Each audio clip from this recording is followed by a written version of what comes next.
नाशिकमधील अशोक खरात प्रकरणात दररोज धक्कादायक खुलासे होत आहेत। एसआयटी चौकशीत खरातने महिलांचे लैंगिक शोषण केल्याची कबुली दिल्याची माहिती समोर आली आहे। चमत्कार, वशीकरण आणि देशभक्तीच्या नावाखाली महिलांना जाळ्यात ओढण्यासाठी तो हातचलाकी आणि मानसिक दबावाचा वापर करत होता। दुनिया झुकती है, झुकाने वाला चाहिए असं म्हणत लोकांचा विश्वास जिंकून त्याचा गैरफायदा घेतल्याचेही उघड झाले आहे। महिलांना भीती दाखवणे, देवाचा कोप होईल असे आणि स्वतःला चमत्कारिक शक्ती असल्याचे भासवणे या सगळ्या युक्त्या वापरून तो शोषण करत होता।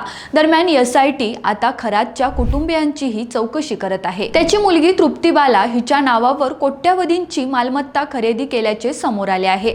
आर्थिक गैरव्यवहार आणि इतर कोणाचा सहभाग होता का याचाही तपास सुरू आहे।